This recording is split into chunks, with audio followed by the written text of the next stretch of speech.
Thomas Edison said our greatest weakness lies in giving up.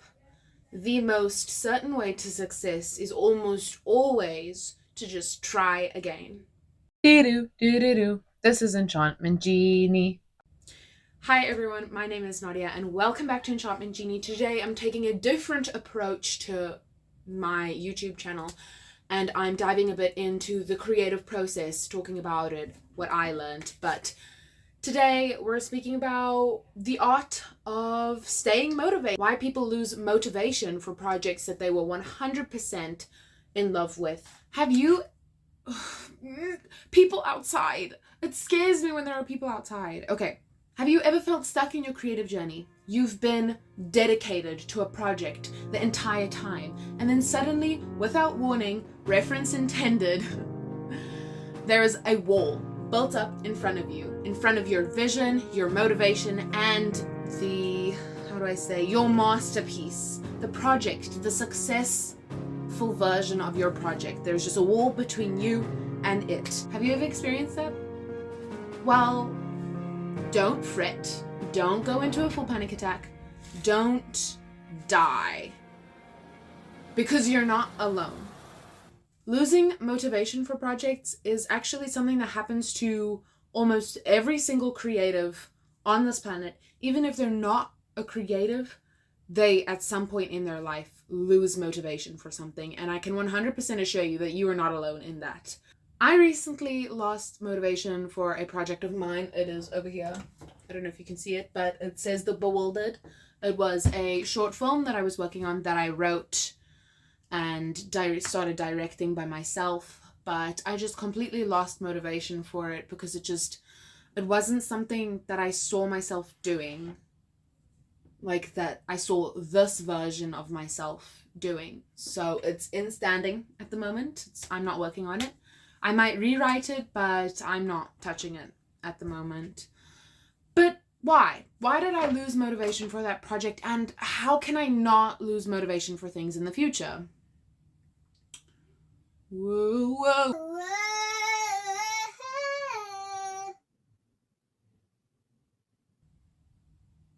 That was really embarrassing. I apologize.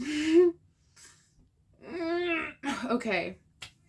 Here's a couple reasons why people lose motivation for things. It's too complex. It's too hard. They bit off more than they can chew. They just completely overwhelm themselves with the amount of work that they have to put in that they lose motivation.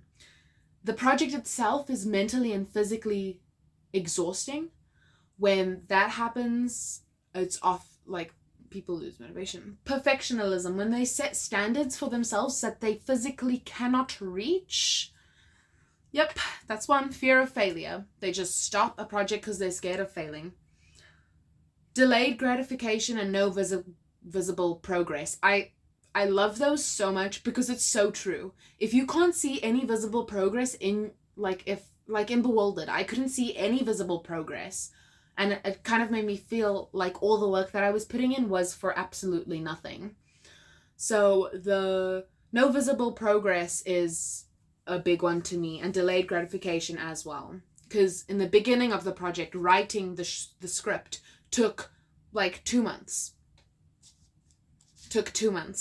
Then getting somebody to proofread it and edit it took another month. That's 3 months down the drain that I've wasted. Then I spent another 6 months trying to get people to actually do the short film with me. It was absolutely crazy. Competing interests. If you have other projects that you value more than the one you're currently working on, then that is 100% one as well. Digital distractions and creative block. These are not the only things that can make you lose motivation. There are many, many more other things that can make people lose motivation. These are just a few. So, how do I battle motivation loss? Shing! Oh my gosh. I need a sword. Okay. What do I have that's like a sword? I have my pen. Okay. Shing! How do you and I battle motivation loss, and how can we stop the green goblin of losing motivation that is armed. How do we defeat him? With our pens and paintbrushes.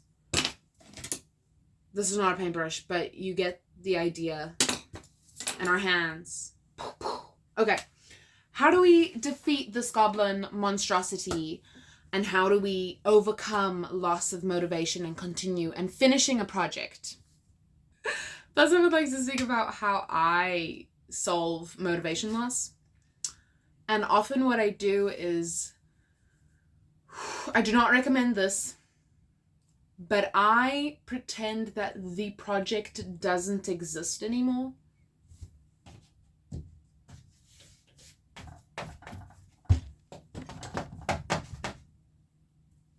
I pretend that the project doesn't exist anymore and I forget about it completely.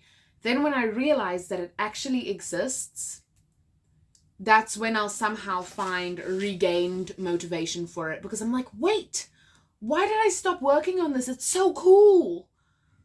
So, yeah.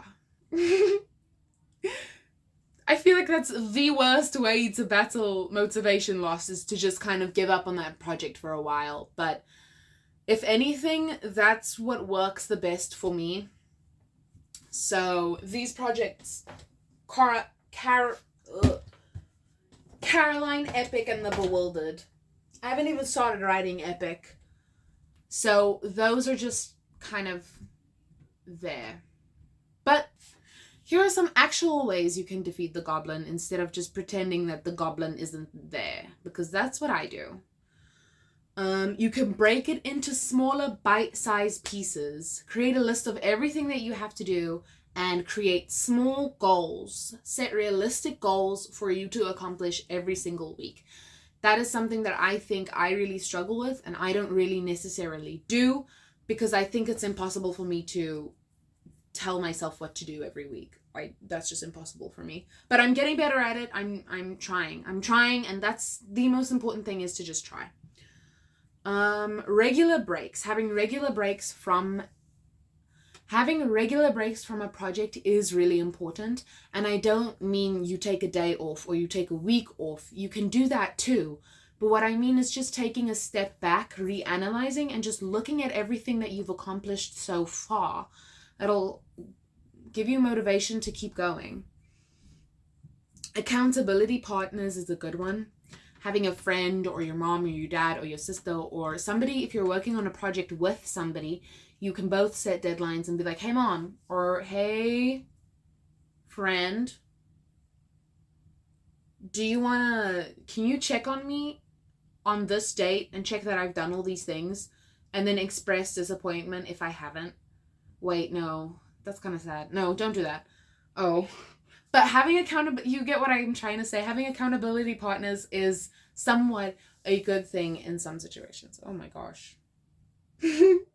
Please don't do that. Oh, I'm so sorry. Okay.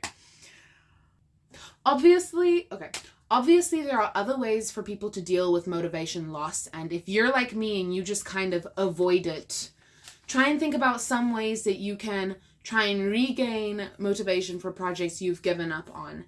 If I've left anything out, please let us know in the comments if you have a great way of regaining motivation for a project, whether that be writing, painting, sculpting, anything. Let us know. Tell us what you do. Help is always helpful. A different eye is always helpful. Yeah. Thank you so much for watching. If you still are, please like, subscribe, and let me know if you like this new style of content. Nadia, out!